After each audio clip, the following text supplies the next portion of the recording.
Now we will solve question number 2 of exercise 4.1 of principle of mathematical induction. See, ये मुझे question दे रखा है सम of cubes दे रखा है ये n+1 डिवाइड बाई 2 का होल स्क्वायर. अब मुझे ये शो करना है कि लेफ्ट हैंड साइड इक्वल है राइट हैंड साइड के. तो हमारे स्टेप्स क्या होते हैं? सबसे पहले हम P1 अज्यूम करते हैं और फिर हम उसको ट्रू कर देते हैं. फिर हम P के अज्यूम करते हैं और फिर हम उसको ट्रू कर देते हैं. फिर हम उसको ट्रू शो कर देते हैं. फिर हम P के +1 सपोज करते हैं और फिर हम उसको ट्रू कर देते हैं फॉर n=k+1 के लिए. Now let the given statement, इस स्टेटमेंट को हम P ने अज्यूम कर लेते हैं क्योंकि एक मैथमेटिकल स्टेटमेंट है.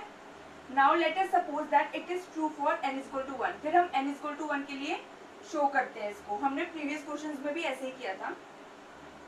तो लेफ्ट हैंड साइड क्या हो गया? ये left hand side first term 1³ = 1 और राइट हैंड साइड हम n की वैल्यू 1 पुट कर देंगे. तो 1 + 1 डिवाइड बाई 2 का होल स्क्वायर. तो मेरे पास क्या आ गया? 1. तो left hand side equal to right hand side हो गया. तो it is true for n=1. तो ये स्टेटमेंट जो ट्रू हो गई n=1 के लिए ट्रू हो गई. Now we will solve it for pk for n=k. तो लेफ्ट हैंड साइड क्या हो गई? जहाँ n की वैल्यू होगी वहां मैं k की वैल्यू पुट कर दूंगी. तो 1³ + 2³ और n को मैं रिप्लेस कर दूंगी k से. तो k³ = n को मैंने राइट हैंड साइड में n की बजाय k मैंने पुट किया. तो k+1 डिवाइड बाई 2 का स्क्वायर और इसको मैंने नंबर 1 मार्क कर दिया. Now let us suppose that it is true for pk+1 for n=k+1. अब मैं सपोज करूंगी कि जो गिवन स्टेटमेंट है ये वाली, ये ट्रू है n=k+1 के लिए भी, यानी pk+1 के लिए भी ये ट्रू है. तो pk+1 स्टेटमेंट हम कैसे लिखते हैं? k statement plus k+1 statement. तो मैंने कैसे लिखा? जहां जहां n होगा वहां वहां मैं k+1 पुट कर दूंगी. तो 1³ + 2³ k up to k³ plus और k+1 टर्म हम कैसे लिखते हैं? जहां n होगा हम n को रिप्लेस कर देंगे k+1 से. तो मैंने n को रिप्लेस कर दिया k+1 से. तो मेरे पास ये आ गया. ये मैंने अब ये k की वैल्यू मेरे पास है k+1 डिवाइड बाई 2 का स्क्वायर. तो मैंने ये वैल्यू यहाँ से ये वैल्यू यहाँ पुट कर दी. तो मेरे पास ये चीज आ गई. अब हमने ये pk+1 की वैल्यू क्या निकाल ली थी? k+1 डिवाइड बाई 2 का होल स्क्वायर प्लस k+1³. हमने यहाँ तक ये सॉल्व कर लिया था. अब हम इसमें से हम k+1 स्क्वायर कॉमन निकाल रहे हैं.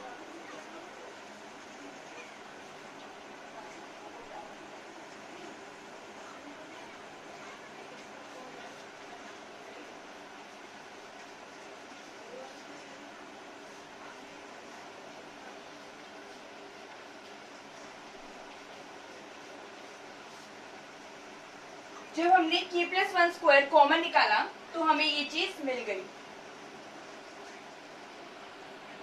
अब हम इस चीज को सॉल्व करेंगे.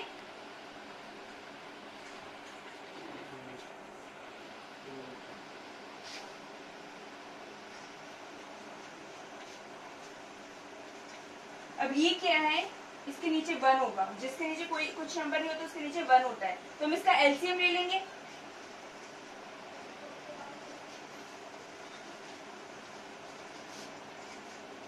Bye LCM.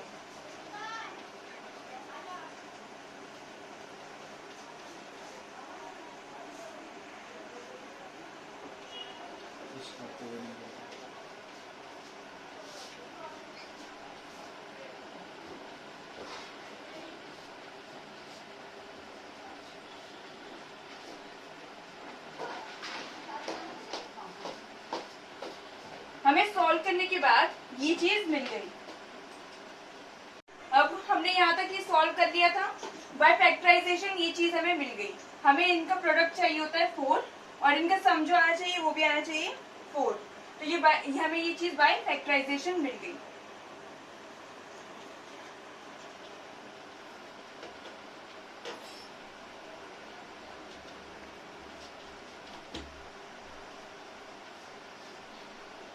अब हम इस चीज में से कॉमन निकालेंगे.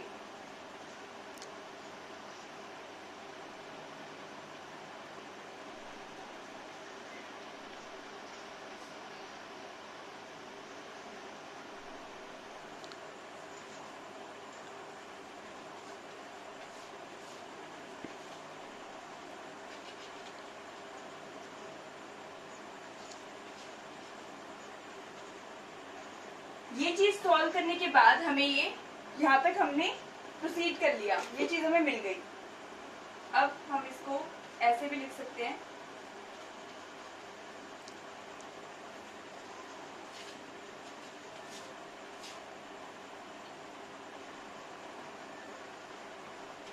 जो हो गई मेरी लेफ्ट हैंड साइड।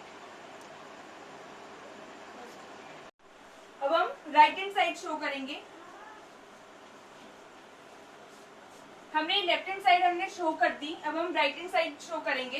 हम एन की बजाय हम पुट कर देंगे k plus 1, k plus 1, k plus 2 divide by 2 का स्क्वायर। तो हम बोल सकते हैं by principle of mathematical induction this statement is true